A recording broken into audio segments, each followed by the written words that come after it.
सभी छात्रों को मेरा नमस्कार। मैं दामोदर शर्मा जो कि आपके लिए नियमित रूप से विभिन्न प्रकार की शिक्षण सामग्री लेकर के आता हूं। कभी व्याकरण से संबंधित तो कभी पाठ्य पुस्तक, कभी रचना से संबंधित। उसी श्रृंखला में आज का जो हमारा प्रकरण रहेगा वह रहेगा कक्षा 10वीं की जो पुस्तक है क्षितिज।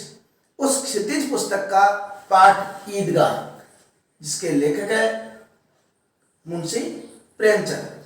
देखिए बच्चों, हमने पिछले भागों में मुंशी प्रेमचंद के जीवन के बारे में जाना और जीवन के बाद में हमने ईदगाह पाठ में क्या क्या बताया गया है वो सब बातें हमने जानकारी प्राप्त की।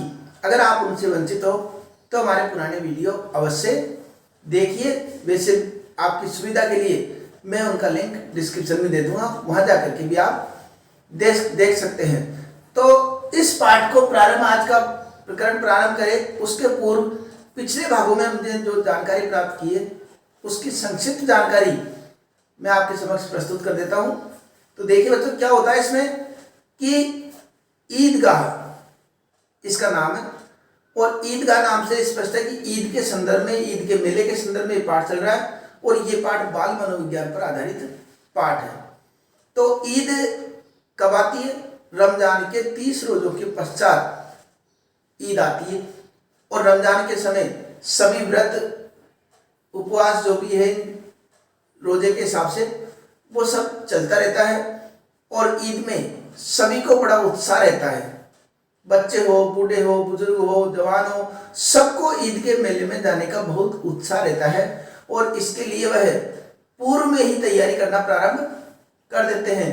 जैसे पूर्व में तैयारी के लिए कोई किसी को अगर कपड़े, जूते, मोजे, चप्पल जो भी है उन सब की देखभाल करते हैं, क्योंकि लंबी दूर पे जाना है। जो कपड़े अगर बटन टूट रहे तो बटन लगाने की व्यवस्था करते हैं। यहाँ तक कि घर में जो पालतू जानवर है उनकी भी व्यवस्था वो पहले से करके जाते हैं कि फिर आराम से कोई चिंता नहीं रहेगी, आराम से धीरे धीरे वापस लौट करके आएंगे, कोई ज्यादा चिंता की बात नहीं रहेगी। लेकिन अगर व्यवस्था करके नहीं जाते तो क्या आता मन में, बार बार अभी तो जल्दी चलो, भैंस को चारा डालना है, ये भैंस को पानी पिलाना है, गाय को पानी पिलाना है, इस तरह की बातें कई प्रकार की मन में आती रहती।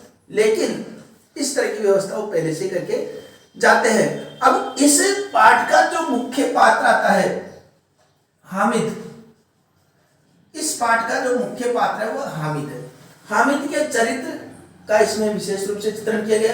अब हामिद कौन था? हामिद एक 4 वर्षीय बालक है और 4 वर्षीय बालक के साथ समस्या ये हुई कि 4 वर्ष की अवस्था में इसके माता पिता का देहांत हो जाता है।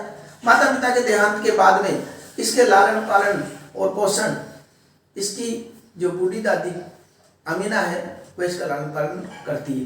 अब बूढ़ी दादी थोड़ा बहुत सिलाई उलाई का कार्य कर लेती है और उस सिलाई की कार्य से करके और इसका पालन पोषण करती है। इतने पैसे की व्यवस्था भी नहीं है कि वह इसको सारी जो सुख सुविधाएं हैं वह उपलब्ध करा सके। अब रही बात, ईद आ गई। ईद आते ही उसकी दादी अमीना का दिल कचोटने लगा। क्यों कचोटने लगा? वो सोचने लग गई कि ईद का त्यौहार है, वर्ष में एक बार आता है, बड़े उत्साह से सब मनाते हैं, आस पड़ोस के बच्चे और सब मेले में जाएंगे तो निश्चित रूप से आदित्य भी जिद करेगा। स्वाभाविक है, वो भी बालक है, जिद करेगा। अब अपने पास इतने पैसे है नहीं। दूसरी बात, उनके साथ उनके सबके माता पिता जाएंगे और हामिद अकेला है, मैं मेले में जा नहीं सकती। तो उसको वही लगा कि कहीं मेले में बालक को नहीं जाए, कहीं कोई दिक्कत नहीं आ जाए। इस तरह की बात दादी सोच रही थी, सोचना भी स्वाभाविक था। तो वो सोचते सोचते फिर लगा कि बालक की इच्छा को दमन भी नहीं करना चाहिए। तो उसने फरीन के जो कपड़े सिले थे उसमें उसको 8 आने की प्राप्ति हुई थी। 8 आने की प्राप्ति में उसने हामिद को 3 पैसे दे दिए, बाकी खर्चे के हिसाब से वो खर्च कर लिए, खर्चे के लिए रख लिए। अब खर्च करने के लिए रख लिए। अब यहाँ पर क्या हुआ, हामिद मेले में जा रहा था, मार्ग के दृश्य भी देखे उसने, अद्भुत नजारे थे। कईयों पे आम के जैसे मंदिरों पर पत्थर मार करके रास्ते में दौड़ते मित्र, इसलिए बाल मनोविज्ञान पर आधारित, इसलिए बालक जैसे हरकतें करते गए, कभी कौन भगता कभी कौन जाता, इस तरह की बातें चलती रही और मेले में पहुंच गए। अब मेले में पहुंचने के बाद भी अपना विषय प्रारंभ होता आज का कि हलवाई की दुकान। अब बालक ने देखा कि हलवाई की दुकान सजी हुई है, तरह तरह के मिष्ठान मेवा सब कुछ वहां पर सुंदर तरीके से सजाए हुए है। तो इन्होंने कभी जैसे गांव से निकले तो गांव से निकलने के बाद में इन्होंने इतनी बड़ी दुकान कभी देखी नहीं, तो देख करके बड़े आश्चर्यचकित हो रहे थे, कितनी बड़ी दुकान है ये, कितनी सारी मिठाइयां हैं, कौन लेता होगा इनको इतनी सारी। तो इस तरह की बातें चल रही थी। बातें चलते ही जैसे बच्चों की प्रवृत्ति होती है, जिन्न भूत इत्यादि की बात में लग गए तो लग गए फिर। तो यहाँ पर जिन्नात की बात आ गई कि रात को जिन्नात आते हैं और हलवाई की जो सारी मिठाइयां हैं वो खरीद करके ले जाते हैं। तो प्रश्न भी उठना जरूरी है कि जिन्नात आते हैं, सारी मिठाइयां खरीद के ले जाते हैं, उनके पास पैसे कहाँ से आते हैं। तो बाद में कल्पना क्या रहता है, वो उत्तर भी देते हैं दूसरे कि ठीक है, पैसे जिन्नात के पास पैसे की कोई कमी नहीं होती है, वो जब चाहे जब कितने भी पैसे उनके पास उपलब्ध हो जाते हैं, तो वो तो उनकी तो कोई रोक टोक नहीं होती। वह तो एक पल में यहाँ चल जाते हैं, एक पल में दूसरी जगह पहुंच जाते हैं, कई किलोमीटर तक पहुंच जाते हैं। इस तरह के जिन्नों को लेकर के जो कल्पनाएं थी वो बोलते जा रहे थे। तो बालक के मन में आया कि चलो काश एक जिन्न मुझे मिल जाए तो मेरे भी भाग्य खुल जाए। इस तरह की बातें चल रही थी। तो ये जिन्नात होने की बात हो गई। अब दूसरी बात, चौधरी साहब, इनके लिए तो बालकों के लिए तो चौधरी साहब ही सबसे बड़े अमीर गांव में व्यक्ति थे, क्योंकि चौधरी साहब जरूरतमंदों को सहायता करते थे। सहायता का मतलब उधार देते थे, जो भी जाता था जितने पैसे की उसको आवश्यकता होती थी उतना उधार दे देते। तो इनको लगा कि चौधरी साहब के पास बहुत पैसे, इसका मतलब उन्होंने जिन्नात को अपने कब्जे में कर रखा है। बहुत से जिन्नात कब्जे में कर रखे थे, तो इतने पैसे हैं उसके पास, तो वह उन पैसों को खर्च कर देते हैं। इस तरह की बातें उनके मन में चल रही थी। अब आगे बढ़े तो उन्होंने पुलिस लाइन को देखा। पुलिस लाइन को देख करके और वहां पर पुलिस और हवलदार, पुलिस हो या हवलदार हो इत्यादि के संदर्भ में बात करने लगे बैठे बैठे। कोई ने कहा पुलिस यहाँ पर रहती है, अरे ये चोरों से हमारी रक्षा करते। दूसरे पर दूसरा छात्र, दूसरा बालक बोलता है काय की रक्षा करती है। वास्तव में देखा जाए तो चोरी और डाकू लुटेरे जो भी होता है ये पुलिस ही करवाती है, क्योंकि इनको सब पता है किधर चोरी होती है किधर नहीं होती है। इस तरह की विचार वो व्यक्त कर रहे थे। ये देखते हैं कि जैसे पुलिस वाले ये देख लेते हैं कि उधर चोरी हो रही है तो वो दूसरे मोहल्ले में पहरा देने चल जाते हैं और चोरों को मौका मिल जाता है। और चोरों को मौका मिलने के पश्चात चोरी होती है और दूसरा जो बालक है वो कह देता है कि हाँ ये सब कमीशन बंधे हुए होते हैं, बाद में उस चोरी के पैसे में कुछ पैसे इनको भी मिल जाते हैं। इस तरह की पुलिस को लेकर के एक उदाहरण दे। तो मोहसिन ने जिस प्रकार की बात की उदाहरण देने के लिए कि मेरे मामू भी पुलिस में है, मेरे मामू भी पुलिस में है और 30 रुपए मासिक कमाते हैं वो, लेकिन घर में खर्चे के लिए कितने भेजते हैं, 30 रुपए कमाते हैं और भेजते कितने, 50 रुपए भेजते हैं।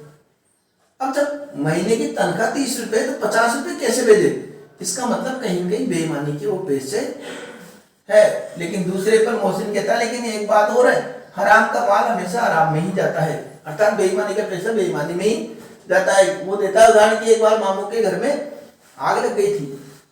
आग लगने के पश्चात जितना घर में जो कुछ था वो सब जल गया, मकान जल गया, रहने के लिए कोई जगह नहीं बची और पेड़ के नीचे कई दिनों तक पेड़ के नीचे ही उनको जीवन बिताना पड़ा। तो ऐसी स्थिति हो जाती है कि बेईमानी का पैसा कभी काम नहीं आती। इस प्रकार की समझ भी कभी कभी बालक को दिखा रहे थे। अब ईदगाह में पहुंचे हो, ईदगाह देखा, बहुत सुंदर नजारा वहां पर देखा, नमाज का समय चल रहा था, सब नमाज अदा कर रहे थे। तो नमाज का जो दृश्य है आपने भी देखा होगा, नमाज अदा करते हैं, हमने देखा होगा स्कूल में कई बार शारीरिक कार्यक्रम होते हैं, पीटी होता है, पीटी होती है तो क्या होता है, एक साथ सब बालक अंग संचालन करते हैं, कभी हाथों को ऊपर करते हैं तो एक साथ सारे एक साथ ऊपर कर देते हैं, कभी दाएं करते हैं तो कभी बाएं करते हैं, तो एक साथ संचालन होता है। लेकिन वो कहीं कहीं कोई संकेत रहता है, उनकी गिनती होती है, गिनती के हिसाब से वो चलते रहते हैं कि इस प्रकार 1 2 3 उसी प्रकार गिनती के हिसाब से वो संचालन कर देते हैं। लेकिन नमाज में कोई गिनती नहीं होती, कितना सुंदर और संचालन की कितनी सुंदर व्यवस्था रहती है कि व्यक्ति आता है, एक व्यक्ति प्रारंभ में आता है, नमाज के लिए खड़ा हो जाता है, नमाज प्रारंभ, दूसरा व्यक्ति आता है उसके पीछे खड़ा हो जाता है, पंक्ति पूरी होती है, अगली पंक्ति चालू हो जाती है, कोई व्यवस्था नहीं, कोई पुलिस की व्यवस्था नहीं, कोई कुछ नहीं, अपने आप ही व्यवस्थित रूप से सभी नमाज अदा करने वाले व्यक्ति वहां पर पहुंच जाते हैं। अब पहुंचने के पश्चात जिस प्रकार वो अंग संचालन करते हैं कि एक साथ झुकना, फिर एक साथ खड़े होना, एक साथ वापस झुकना, ये जो प्रक्रिया है बहुत ही सुंदर दृश्य और नजारा उपस्थित कर रही थी। नमाज का जो दृश्य है बहुत ही सुंदर और अद्भुत लग रहा था, जैसे भ्रातृत्व का एक सूत्र इन समस्त आत्माओं को एक लड़ी में पिरोए हो। तो ये जितनी बातें बताइए कि कितना अद्भुत दृश्य था, जिसकी सामूहिक क्रियाएं विस्तार और अनंतता का हृदय को श्रद्धा और गर्व से आत्मानंद से भर देती है। इतनी सामूहिक क्रियाएं होती है, विस्तार होता है, कितना अपार संख्या में अगर मुस्लिम समाज के लोग इकट्ठे भी हो रहे हैं तो भी उनमें अनुशासन भंग नहीं होता है, एक साथ क्रियाएं करते हैं, एक साथ नमाज अदा करते हैं, अनंतता, हृदय की श्रद्धा, और इस देख करके हृदय में एक तरह का श्रद्धा का भाव स्वतः ही उमड़ जाता है। तो समस्त भ्रातृत्व का इन समस्त आत्माओं को एक लड़ी में पिरोए हुए है, कितना सुंदर और अद्भुत दृश्य वो रहता है, सबको एक भ्रातृत्व की भावना में जोड़ करके वो रखता है। भ्रातृत्व का मतलब भाईचारे की भावना में जोड़ करके वो रखता है सारा दृश्य। तो इस प्रकार ये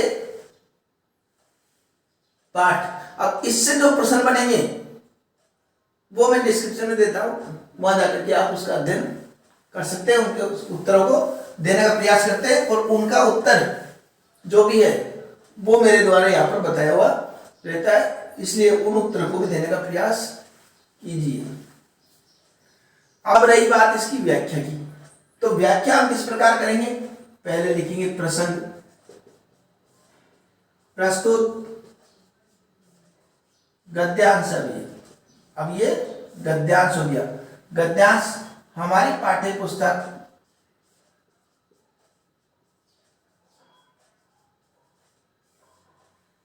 क्षितिज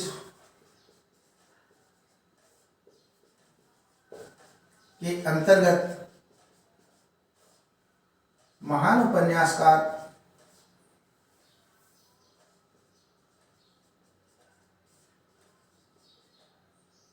मुंशी प्रेमचंद द्वारा रचित ईदगाह नामक शीर्षक से अवतरित है। इसमें ईद के नमाज का अद्भुत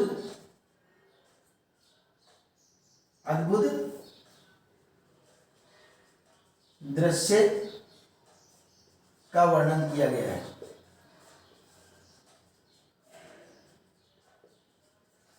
अब ईद की नमाज का दृश्य से यहाँ से यहाँ तक की व्याख्या जाए तो इस प्रकार हमको व्याख्या कर देनी है। उधर मेले के दृश्य का वर्णन किया गया है तो अलग से जाए तो यहाँ पर लिख देना मेले के दृश्य का वर्णन किया गया है। व्याख्या भी जिस प्रकार बताई वो व्याख्या करनी है हमको, और विशेष में जो पिछले भागों में बताया था विशेष, वही विशेष में भी लिख देना है। जैसे हमको विशेष में देखा कि सामूहिक इक प्रत्यय लग रहा है, तो इक प्रत्यय लग रहा है तो ऐसे कुछ व्याकरण से संबंधित कुछ बातें देखी तो हमने देख करके लिख सकते हैं कि इक अर्थात उपसर्ग प्रत्ययुक्त शब्दावली का प्रयोग किया गया है। और दूसरी बात है कुछ शब्द इसमें उर्दू की शब्दावली का भी प्रयोग किया गया है, तो उर्दू शब्दावली का भी यहाँ पर प्रयोग किया गया। भाषा सरल, सहज और सुबोध है।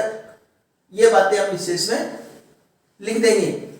ठीक है, आशा करता हूं आपकी ये भाग भली प्रकार से समझ में आ गया होगा।